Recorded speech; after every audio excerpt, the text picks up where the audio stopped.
పరిపూర్ణుడుగా పరీక్షిత్తు.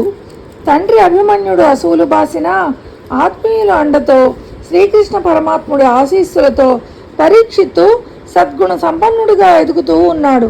అందుకే తాతలు దినదినము అనురాగంతో పెంచి పెద్ద చేస్తూ ఉండగా బాలకుడైన పరీక్షిత్తు షోడశ కళల చేత పరిపూర్ణుడైన చంద్రునిలా క్రమంగా వృద్ధి చెందసాగాడని అభివర్ణిస్తూ, కళల చేత రాజు క్రమమున పరిపూర్ణుడైన భంగి తాతల అనుదినంబు పోషణంబు సేయ పూర్ణుడయ్యను ధర్మ పటల పాలకుండు బాలకుండు అంటారు బొమ్మెర పోతనామాచులు.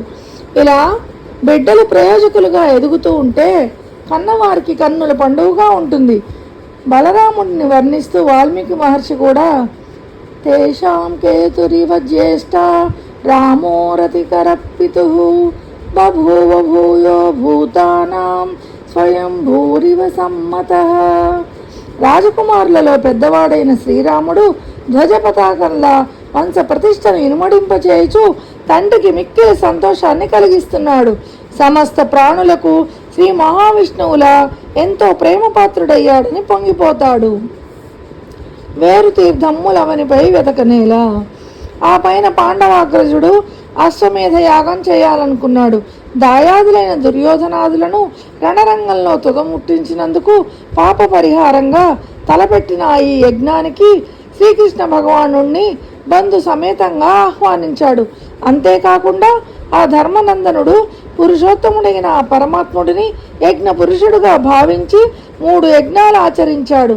అనంతరం ఆ గోవిందుడు పాండవుల అభీష్టం మేరకు హస్తినాపురంలో కొన్ని మాసాల పాటు ఉండి అర్జునుడిని వెంట పెట్టుకుని తిరిగి ద్వారకా నగరానికి వెళ్ళిపోయాడు. ఈ కార్యక్రమాలన్నీ పూర్తయ్యాక కురుక్షేత్ర యుద్ధ సమయంలో తీర్థయాత్రలకు వెళ్ళి పరమార్థ జ్ఞానాన్ని పొందిన విదురుడు కృతార్థుడై తిరిగి హస్తినకు వచ్చాడు. అత్యంత ఆత్మీయుడైన విదురుడు తీర్థయాత్రలు ముగించుకొని తిరిగి వచ్చాడని తెలిసి ధృతరాష్ట్రుడు, ధర్మరాజు తదితరులంతా సంతోషంగా ఎదురేగి స్వాగతం పలికారు. ధర్మనందనుడు ధర్మవిధుడైన విదురునికి సకల సత్కారాలు చేసి వారు సేద తీరుతున్న సమయంలో సమీపించి మర్యాదపూర్వకంగా, ఏ వర్తనంబుని ఇంతకాలము మీరు సంచరించి తిరయ్య జగతిలోననే తీర్థములు కంటిరెక్కడ నుంటిరి భావింప మీ వంటి భాగవతులు తీర్థ ఫలముల ధిక్కరింతురు కదా.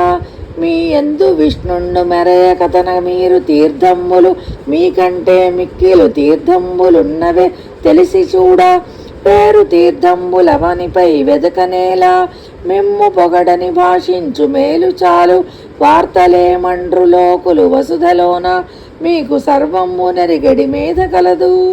అయ్యా, ఇంతకాలం మీరు ఏ ఏ ప్రాంతాలు సందర్శించారు, ఎలా సంచరించారు, ఏ ఏ పుణ్యతీర్థాలు సేవించారు, ఏ ఏ ప్రదేశాల్లో నివసించారు?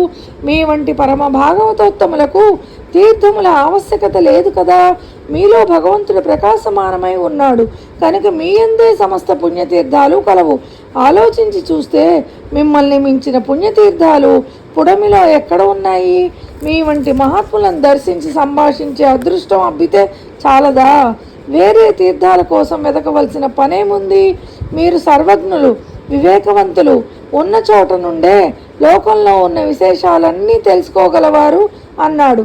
పవిత్ర హృదయాలను మించిన పుణ్యతీర్థాలు లేవని, ధర్మాచరణల పాద ధూళిని తాకిన పుణ్యక్షేత్రాలను సందర్శించిన ఫలం కలుగుతుందని పాండవాగ్రజుడు అంటే ధర్మరాజు పరోక్షంగా మనకు విస్పష్టం చేస్తున్నారు. తీర్థయాత్రలకు వెళ్ళి వచ్చిన వారిని ఎలా స్వాగతించి విశేషాలను తెలుసుకోవాలో గుర్తు చేస్తున్నారు.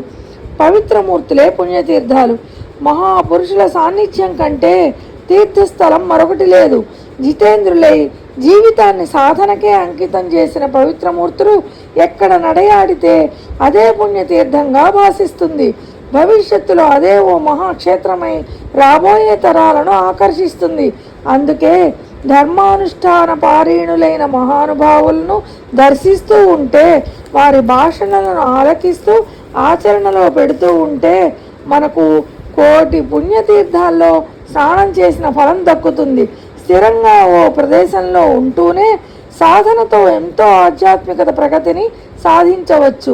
అందుకే తమ ప్రత్యక్ష శిష్యుడు స్వామి అద్వైతానంద తీర్థయాత్రలు చేయాలన్న తలంపును తమ ముందు వ్యక్తం చేసినప్పుడు భగవాన్ శ్రీ రామకృష్ణ పరమహంస పలు పుణ్యక్షేత్రాలు తిరుగుతూ ఉండే సాధువు బహూదకుడు ఇటు అటు తిరగాలన్న కోరిక తీరిపోయి స్థిరంగా ఒకచోట కూర్చునే సాధువు కుటీచకుడు అంటారు.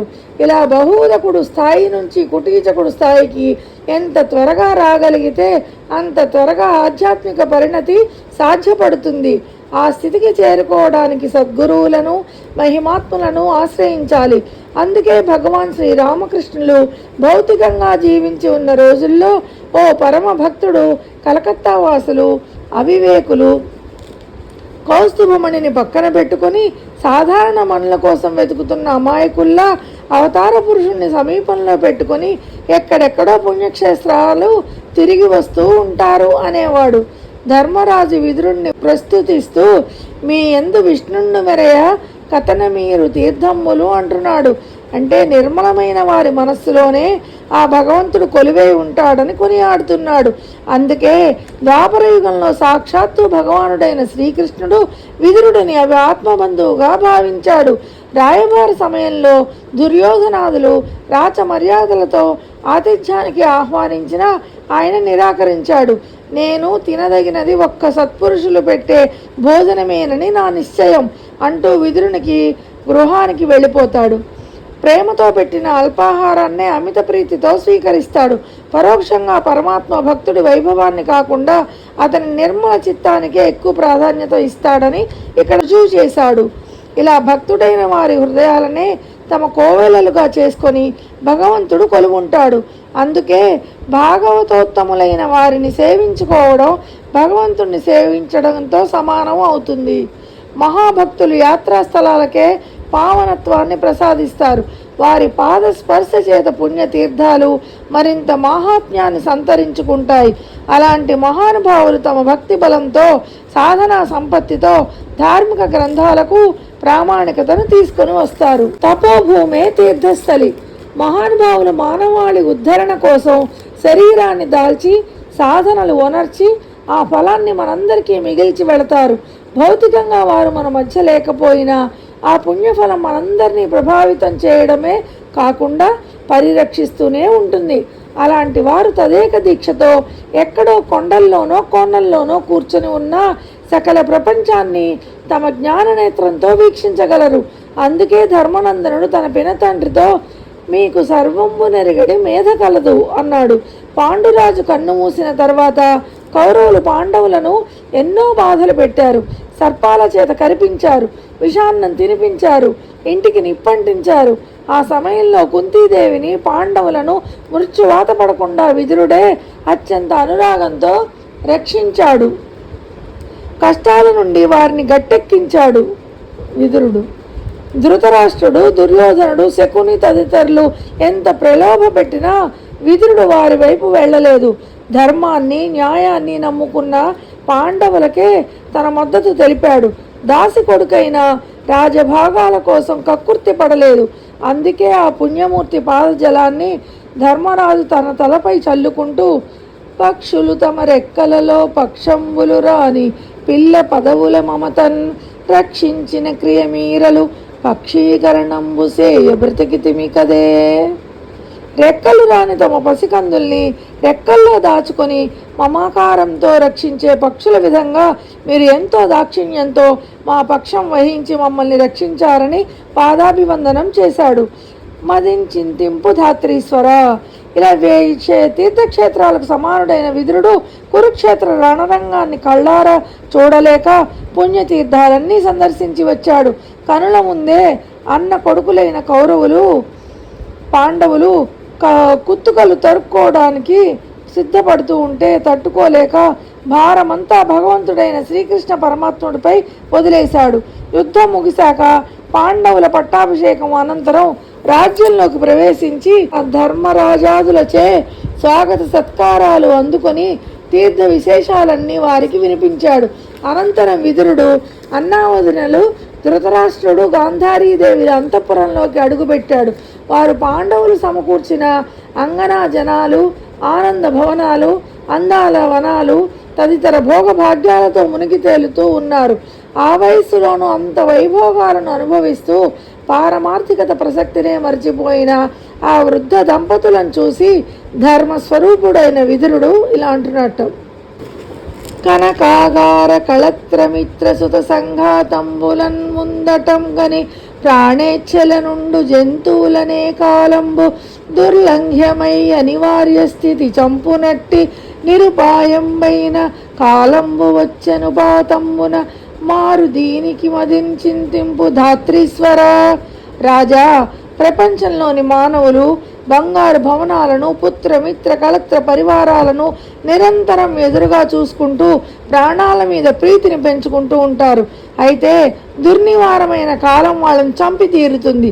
కాలాన్ని కాదని ఎదిరించే శక్తి ఎవరికీ లేదు. అక్కడ ఏ ఉపాయాలు పనిచేయవు. అటువంటి కాలం నీ సమీపానికి వచ్చి నీ కోసం ఎదురు చూస్తోంది మహారాజా.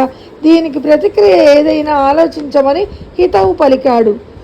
వీరుడు సాక్షాత్తు యమధర్మరాజు వంశే. పూర్వకాలంలో మాండవ్యుడనే మహామునిని అకాల మృత్యువు పాల్చేసినందుకు యముడు శాపవశాత్తు నిమ్న కులంలో విదురుడిగా పుట్టాల్సి వచ్చింది. అందుకే ధర్మ అర్థాలను నిర్ణయించడంలో, దారి తప్పిన ఆత్మీయులను హెచ్చరించడంలో ఆయన నిష్పక్షపాతంగా వ్యవహరిస్తాడు. అదే భావనతో అన్నావదులను కాలం చేసే మోసానికి లోను కావద్దని అప్రమత్తం చేస్తున్నాడు. పరివారం ప్రాణం. ధృతరాష్ట్రుడు మనందరి ప్రతినిధిగా చేసుకుని విదురుడు పలికిన పసిడి పలుకులివి. మనము అజ్ఞానంలో పరివారంపై, ప్రాణాలపై ప్రీతిని పెంచుకొని వయస్సు మీరాక కూడా వైభోగాల కోసం వెంపర్లాడుతూ అతి వ్యామోహాలతో కాల నియమాలనే ధిక్కరిస్తూ ఉంటాం. చాదస్తాలతో, చపలత్వాలతో కళ్ళుండి అంధుల్లా ప్రవర్తిస్తూ ఉంటాం. వృద్ధాప్యంలో ఓ భక్తుడు భగవాన్ రమణ మహర్షిని సందర్శించి, భగవాన్, మనస్సు ఇప్పటికీ భగవంతుడి వైపు మరలడం లేదు, ఎందుకని అని ఆవేదన పడతాడు. అప్పుడు శ్రీ రమణులు, మనిషికి ధనమే ఎక్కువ ప్రియం. ఆ ధనం కన్నా పుత్రుడు, ఆ పుత్రుడి కన్నా శరీరం, శరీరం కన్నా ఇంద్రియాలు, ఆ ఇంద్రియాలలో కల్లా కన్ను, కన్ను కన్నా ప్రాణంపై ప్రీతి. ఉదాహరణకు, పుత్రుడు ఏదైనా అకృత్యం చేస్తే వాడిని రాజుగారు దండించేందుకు సిద్ధమైనప్పుడు తల్లిదండ్రులు అది సహించలేక ఇంట్లో ఉన్న వస్తువులన్నీ ఇచ్చైనా విడిపించుకుంటారు. అలా విత్తం కన్నా పుత్రుడు ప్రియం. ఆ అకృత్యం చేసిన పుత్రుడిని లంచాలతో వదలక వానికి బదులు నీవు లోబడితే వదులుతామని భటులు అన్నారనుకో, అప్పుడు ఆ తండ్రి దానికి ఒప్పుకోక నాకు వాడికి సంబంధమే లేదు అని చెప్పి తప్పించుకుంటాడు. అందుకే సంతానం కన్నా కూడా సొంత శరీరం, ఇంద్రియాలు, ప్రాణం ప్రియం. ఇలా ఉంటుంది మనిషి అపేక్ష, స్వార్థం. ఈ అపేక్షలన్నీ తగ్గించుకుంటే అప్పుడు మనస్సు భగవంతుడిపై నిలుస్తుంది అంటారు రమణ మహర్షి గారు. మునివర్తనుడికే ముక్తి సంపద. భగవంతుడి మాయ ఏమిటో కానీ అలవాటైన వస్తువును వదులుకోవటానికి మనస్సు ఎంత తల్లడిల్లిపోతుందో, అన్నేళ్లు తన తనువుతో, సత్సంబంధీకులతో తాదాత్మ్యం చెందిన మనిషి వాటిపై వ్యామోహాన్ని తెంచుకోవడానికి కూడా అంత తల్లడిల్లిపోతాడు. మన వయస్సు పెరుగుతున్న కొద్దీ ఆ తాపత్రయం మరింత పెరుగుతుంది.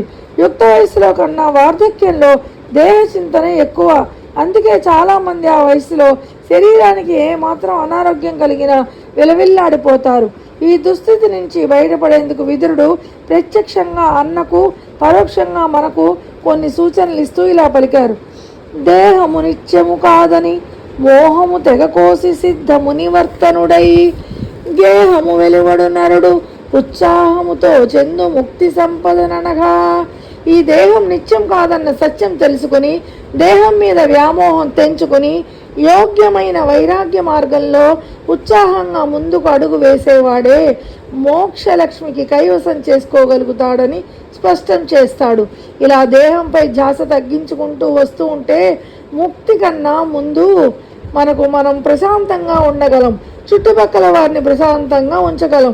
అయితే దురదృష్టవశాత్తు మనలో చాలామందికి ఉన్నతమైన అభిరుచులు, వ్యాపకాలు, ఆసక్తులు లేకపోవడం వల్ల 3 కాళ్ళ వయసులోనూ 30 ఏళ్ల వయసులో వాళ్ళలాగా జీవించడానికి ప్రయత్నిస్తూ ఉంటారు. అదే ఉద్దేశంతో విదురుడు ధృతరాష్ట్రుణ్ణి తీవ్రంగా హెచ్చరించాడు. ప్రాపంచికుడికి మనస్సు పేడ కుప్పలోని పురుగు లాంటిది. పేడలోనే కాలం గడుపుతూ దానిలోనే అలా ఉండగోరుతుంది.